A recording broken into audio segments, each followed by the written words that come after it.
Hay historias que nos recuerdan que la vida puede cambiar en un instante. Que todo lo que creemos sólido puede desmoronarse como arena entre los dedos. Esta es la historia de Sofía, una mujer que lo tenía todo, absolutamente todo, hasta que una mañana despertó y descubrió que su vida perfecta era solo una ilusión construida sobre mentiras. Y cuando todo se derrumbó, cuando se encontró sola, traicionada y al borde del abismo con sus 2 hijos enfermos en brazos, fue la fe inquebrantable de su madre la que abrió las puertas a un milagro que nadie esperaba. Sofía Martínez había construido un imperio.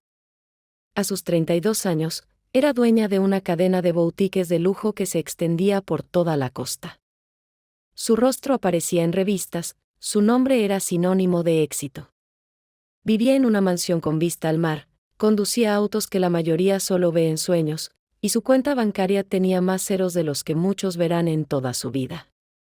Pero lo que más amaba en el mundo, lo que realmente le daba sentido a cada mañana, eran sus gemelos, Lucas y Emma, 2 pequeños de apenas 4 años con ojos color miel y sonrisas que iluminaban cada rincón de aquella casa enorme. Sofía los había tenido sola, producto de una relación que terminó antes de que nacieran. O al menos eso creía ella. Todo comenzó a desmoronarse un martes por la tarde. Sofía llegó temprano a casa, algo inusual en su apretada agenda. Quería sorprender a los niños. Pero la sorprendida fue ella. Al abrir la puerta de su habitación, encontró a Rodrigo, su pareja de los últimos 3 años, el hombre en quien había depositado toda su confianza, el hombre que los gemelos llamaban papá, en la cama con su mejor amiga, Valentina. No fue solo la traición lo que la destrozó. Fue descubrir, en los días siguientes, que llevaban meses engañándola. Que habían estado planeando quedarse con su fortuna. Que Rodrigo había falsificado documentos, había transferido dinero a cuentas fantasma, había manipulado contratos. Cuando Sofía intentó recuperar el control, ya era tarde. Sus abogados le explicaron con rostros grises que legalmente, Rodrigo tenía derecho sobre gran parte de sus bienes por la unión de hecho que habían establecido. La traición no solo le había roto el corazón, le había arrebatado años de trabajo. Las semanas siguientes fueron un infierno de batallas legales, de noches sin dormir, de lágrimas silenciosas en el baño para que los niños no la vieran quebrada. Sofía peleó con uñas y dientes por la custodia de Lucas y Emma. Rodrigo, movido por la venganza y aconsejado por abogados sin escrúpulos, exigía la custodia compartida, no porque amara a los niños, sino porque sabía que era la manera más efectiva de seguir lastimándola. Los gemelos no eran sus hijos biológicos, pero durante 3 años había sido su figura paterna, y eso, según la ley, le daba derechos. Sofía sintió que el mundo era injusto, cruel, imposible. Pero entonces llegó el día del juicio final para la custodia, y algo cambió. El juez, una mujer de mirada penetrante y 50 años de carrera, escuchó los testimonios. Vio las pruebas de manipulación financiera, leyó los informes psicológicos que mostraban el desinterés real de Rodrigo por los niños. Y después de 3 horas que parecieron una eternidad, dictaminó custodia unilateral para Sofía. Rodrigo no podría acercarse a los gemelos sin supervisión. Fue una pequeña victoria en medio del desastre, pero victoria al fin. Sin embargo, cuando Sofía pensó que finalmente podría respirar, que podría empezar a reconstruir su vida junto a sus hijos, la vida le propinó otro golpe, mucho más devastador. Lucas comenzó con fiebres inexplicables. Al principio pensaron que era un virus común, algo que pasaría en días. Pero las fiebres no cedían. El niño perdió peso rápidamente, su piel se volvió pálida como papel, y sus ojos color miel perdieron el brillo que tanto caracterizaba su alegría. Los doctores corrieron pruebas, análisis de sangre, estudios. Y cuando llegaron los resultados, Sofía sintió que el suelo desaparecía bajo sus pies. Leucemia linfoblástica aguda. Cáncer en la sangre de su hijo de 4 años. Las palabras del oncólogo sonaban distantes, como si vinieran de un túnel lejano. Hablaba de quimioterapia, de tratamientos agresivos, de porcentajes de supervivencia.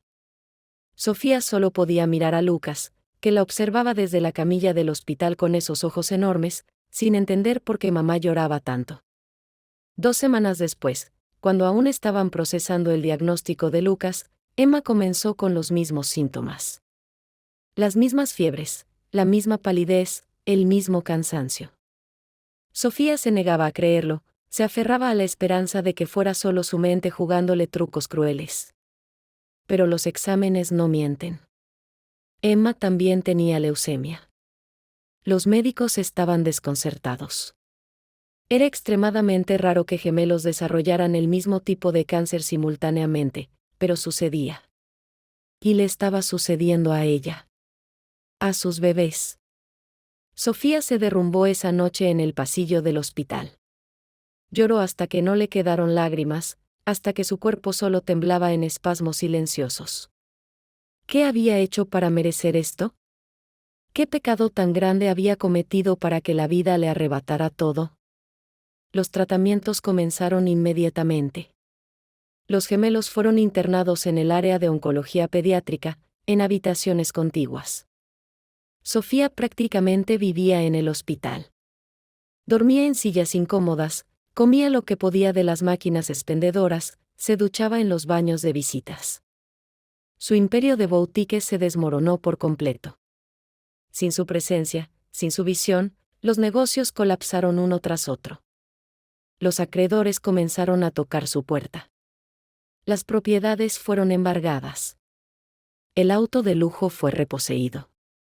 La mansión frente al mar tuvo que ser vendida para pagar las primeras rondas de quimioterapia porque el seguro médico no cubría todo. Sofía pasó de tenerlo todo a no tener nada en cuestión de meses. Pero nada de eso le importaba.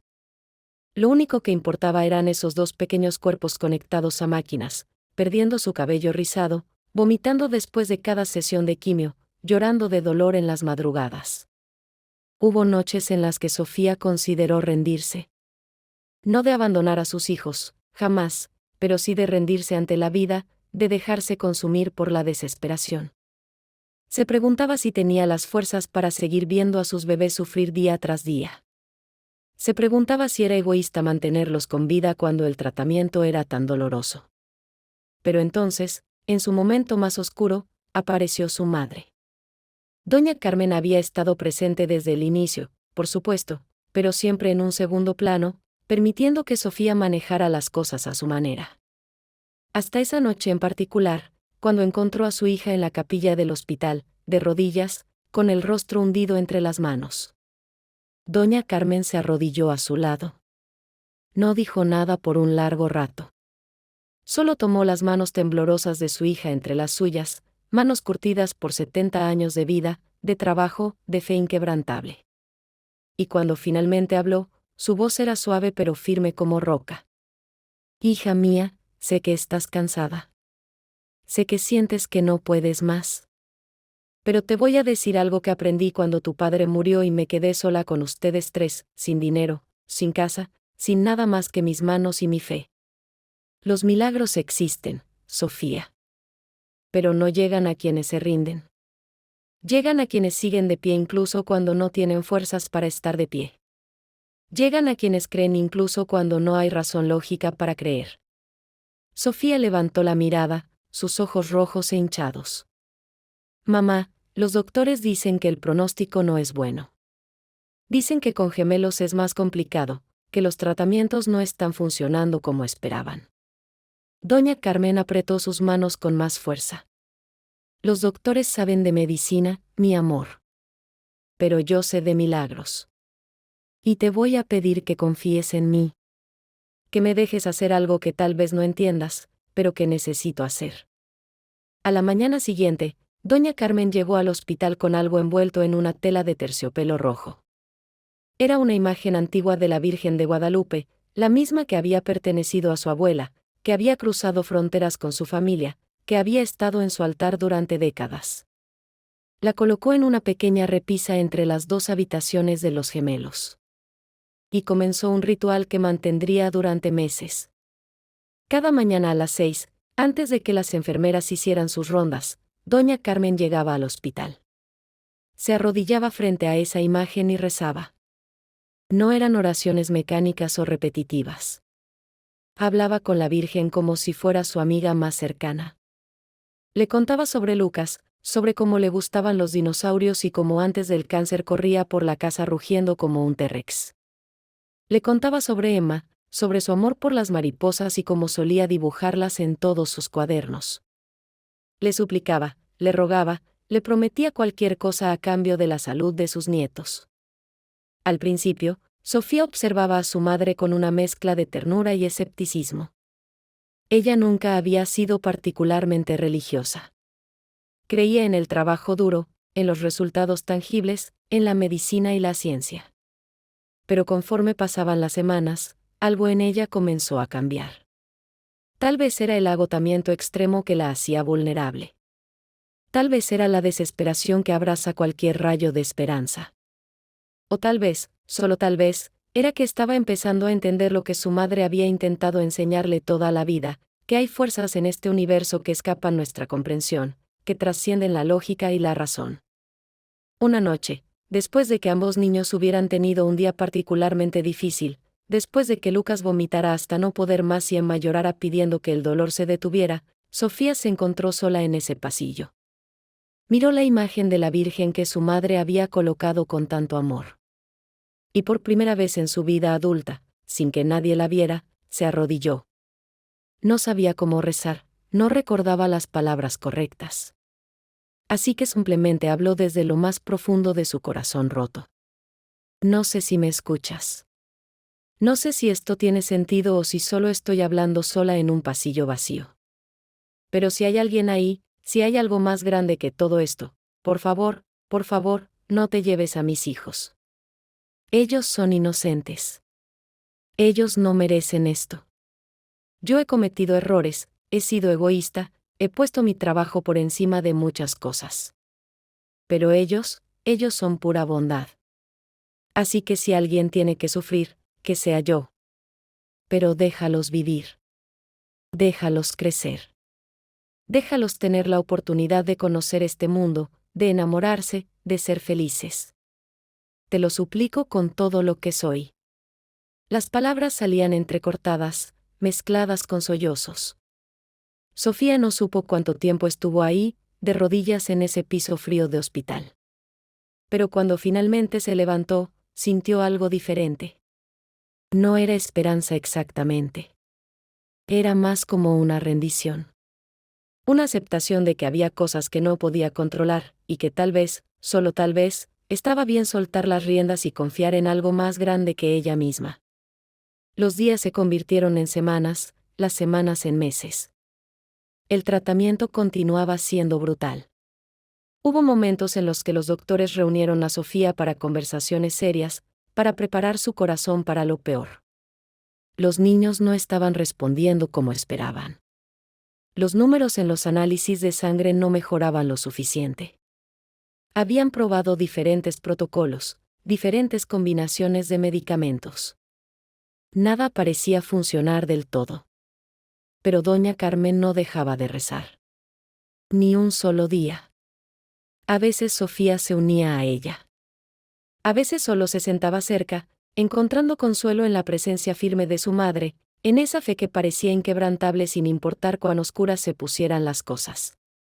Otras familias en el ala de oncología pediátrica comenzaron a notar a doña Carmen. Algunos se unían a sus oraciones. Otros solo la observaban con curiosidad o con su propia desesperación reflejada en los ojos. El dolor en ese lugar era palpable, real, pesado. Pero también había algo más. Había comunidad. Había comprensión mutua. Había una hermandad silenciosa entre aquellos que enfrentaban lo inimaginable. Entonces, justo cuando Sofía sentía que ya no podía más, cuando los doctores estaban considerando opciones aún más agresivas y riesgosas, sucedió algo inexplicable. Fue después de la sexta ronda de quimioterapia. Los análisis de sangre de Lucas mostraron una mejora. No era dramática, pero era la primera vez en meses que los números iban en la dirección correcta. Los médicos se mostraron cautelosamente optimistas. Podrían ser fluctuaciones normales, dijeron. No debían emocionarse demasiado todavía. Pero 2 semanas después, los análisis de Emma también mostraron mejoras. Y luego, En los controles siguientes, las mejoras continuaron. Los conteos de células sanas aumentaban. Los marcadores de cáncer disminuían. Era gradual, pero era constante. Los oncólogos estaban desconcertados. Revisaban las historias clínicas una y otra vez, tratando de entender qué había cambiado. Técnicamente no habían modificado el tratamiento. Era el mismo protocolo que antes no estaba funcionando. Pero ahora, de alguna manera, los cuerpos de los gemelos estaban respondiendo. El doctor Ramírez, el oncólogo principal, llamó a Sofía a su oficina un martes por la tarde. Ella entró con el corazón en la garganta, preparándose para malas noticias como había hecho tantas veces antes. Pero esta vez, el doctor tenía una expresión diferente. Había algo en sus ojos que Sofía no había visto en meses, esperanza real. Señora Martínez, tengo que ser honesto con usted. En mis 25 años de práctica, he visto muchos casos de leucemia infantil. He visto remisiones, por supuesto. Pero lo que estoy viendo en Lucas y Emma, no puedo explicarlo completamente desde un punto de vista médico. Los números indican que están entrando en remisión. Ambos. Simultáneamente. Contra todos los pronósticos que teníamos hace 3 meses. Sofía se quedó sin palabras. El doctor continuó. No me malinterprete. Aún tienen un largo camino por delante. Necesitarán meses más de tratamiento, años de seguimiento. Pero por primera vez, puedo decirle con confianza que creo que sus hijos van a sobrevivir esto. Sofía salió de esa oficina en un estado de shock. Caminó por el pasillo como en una nube, sin procesar realmente lo que acababa de escuchar. Sus pies la llevaron automáticamente a donde su madre estaba, como siempre, arrodillada frente a la imagen de la Virgen. Doña Carmen la vio llegar y supo, antes de que Sofía dijera una palabra, que algo había cambiado. Se puso de pie con la agilidad de alguien mucho más joven y abrió sus brazos. Sofía se derrumbó en ellos, pero esta vez no eran lágrimas de dolor. Eran lágrimas de alivio, de gratitud, de algo tan profundo que no tenía nombre. Lo sabía, susurró doña Carmen en su oído, acariciando su cabello. Sabía que ella estaba escuchando. Sabía que no nos abandonaría. Y en ese momento, Sofía también lo supo.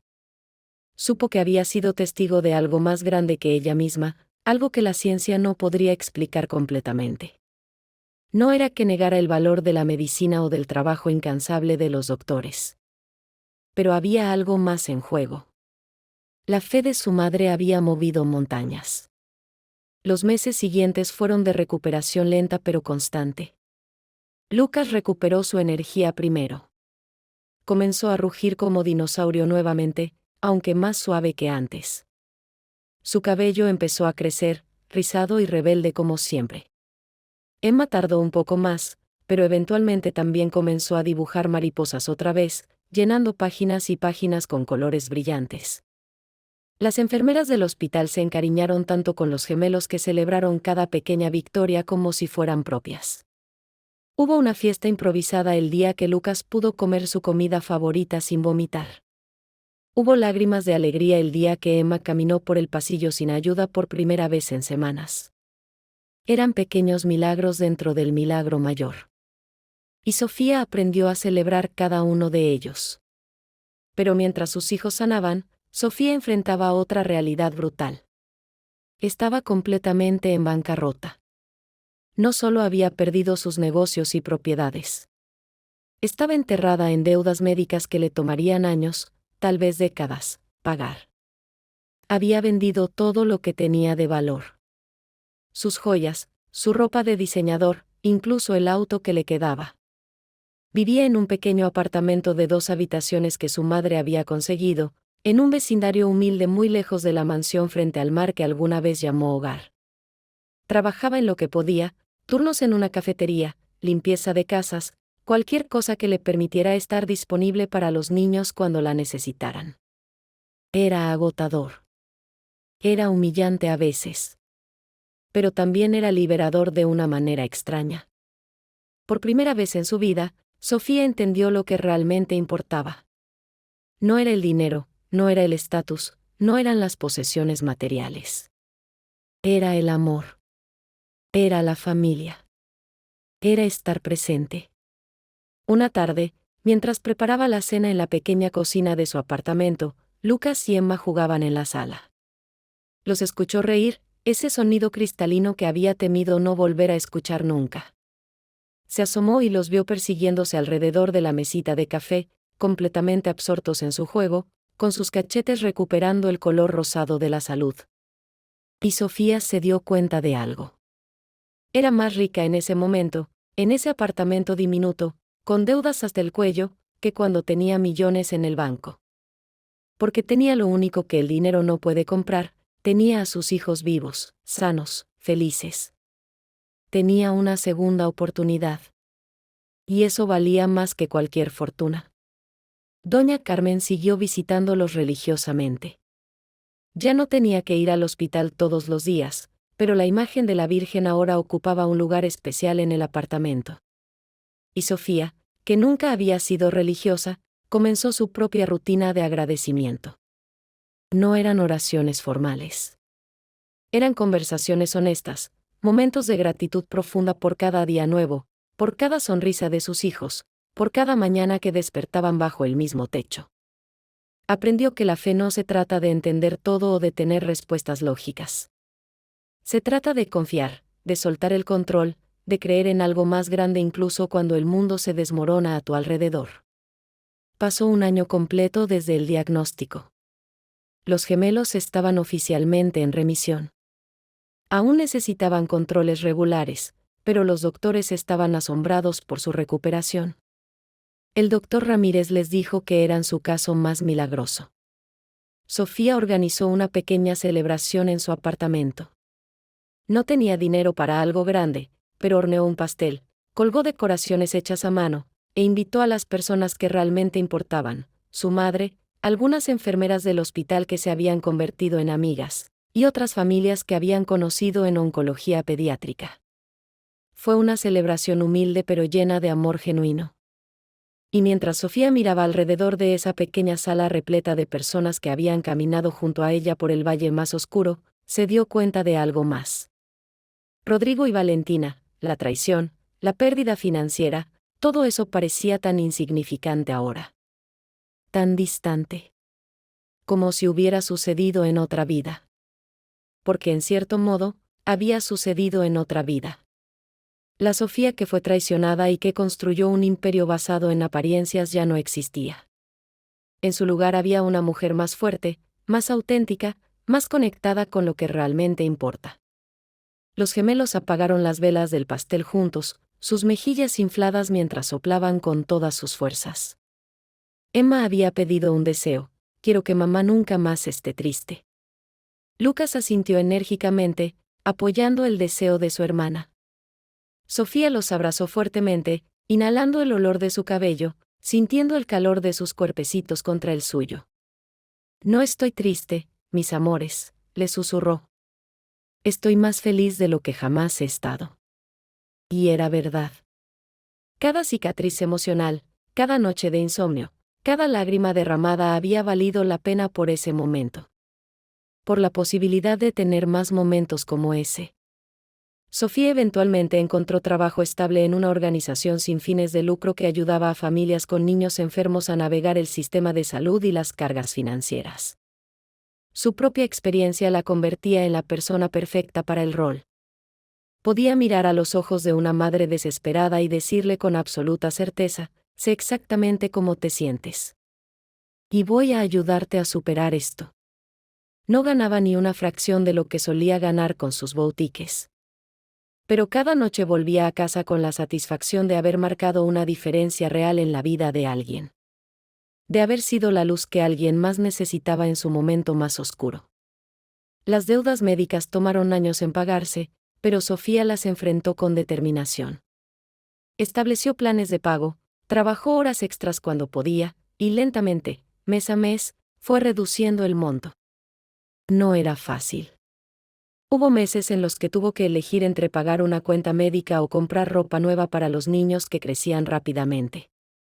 pero siempre había una solución.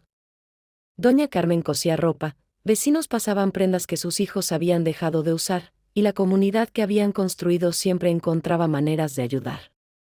Los gemelos crecieron fuertes. Entraron a la escuela primaria, hicieron amigos, participaron en obras de teatro escolares y equipos deportivos. Tenían cicatrices, físicas y emocionales, de su batalla contra el cáncer. Lucas tenía pesadillas ocasionales sobre el hospital. Emma a veces tocaba la parte de su brazo donde solían ponerle las vías intravenosas y se quedaba callada por un momento.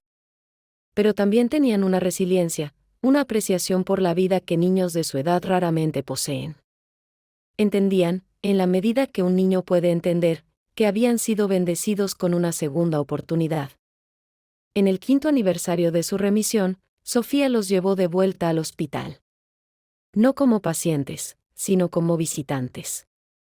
Querían agradecer al personal que los había cuidado, y más importante, querían darle esperanza a las familias que actualmente estaban pasando por lo que ellos habían pasado. Lucas y Emma, ahora de 9 años, caminaron por esos pasillos que alguna vez fueron su prisión con confianza y compasión. Visitaron a niños que estaban luchando su propia batalla, les mostraron sus fotografías de antes y después, les dijeron, nosotros también estuvimos aquí. Y mírame ahora. Vas a estar bien. Ver el impacto que tenían en esos niños y sus familias hizo que todo el sufrimiento tuviera un propósito mayor. Sofía entendió que su historia no era solo sobre ellos. Era sobre dar esperanza a otros. Era sobre demostrar que los milagros suceden, que la fe mueve montañas, que el amor puede vencer incluso las batallas más imposibles. Doña Carmen, ahora con 77 años, seguía siendo la roca de la familia.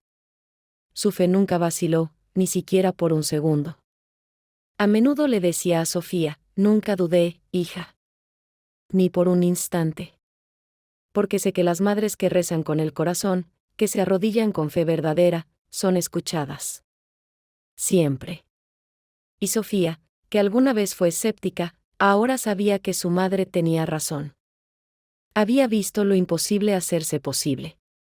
Había visto a sus hijos al borde de la muerte regresar a la vida. Había experimentado la transformación más profunda que una persona puede experimentar. La historia de Sofía se convirtió en una de esas historias que las personas cuentan en momentos difíciles. Cuando alguien enfrentaba una crisis que parecía insuperable, cuando la desesperación amenazaba con consumir toda esperanza, alguien mencionaba, ¿conoces la historia de Sofía? Ella perdió todo, sus hijos estaban muriendo, y mira dónde está ahora. Y esas palabras, esa historia, se convertían en un salvavidas para alguien más que estaba ahogándose en su propio mar de dolor. Sofía nunca recuperó su fortuna material. Nunca volvió a tener mansiones ni autos de lujo. Pero ganó algo infinitamente más valioso. Ganó sabiduría. Ganó fe. Ganó la certeza absoluta de que el amor y la familia son las únicas riquezas verdaderas. Y ganó la paz de saber que cuando todo se derrumbó, cuando estuvo en el punto más bajo de su vida, no estuvo sola. Tuvo a su madre, con su fe inquebrantable. Tuvo a sus hijos, luchando con un coraje que adultos 2 veces su tamaño no poseen. Y tuvo algo más grande cuidándolos a todos. Años después, cuando los gemelos eran adolescentes, Emma encontró un viejo álbum de fotos en el armario. Eran imágenes de la vida anterior de Sofía, de la mansión, de los eventos glamorosos, de todo lo que solía tener. Emma se lo mostró a su madre con curiosidad. «Mamá, ¿extrañas todo esto?» Sofía miró las fotografías por un largo momento. Vio a la mujer que solía ser, sonriendo para las cámaras, rodeada de lujo pero vacía por dentro. Y luego miró alrededor de su pequeño apartamento, escuchó a Lucas practicando guitarra en su habitación, sintió el calor del té que Emma le había preparado, vio la imagen de la Virgen que seguía en su lugar de honor. Sonrió y respondió sin dudar, «No, mi amor. No extraño nada de eso. Porque ahora tengo todo lo que realmente importa. Los tengo a ustedes».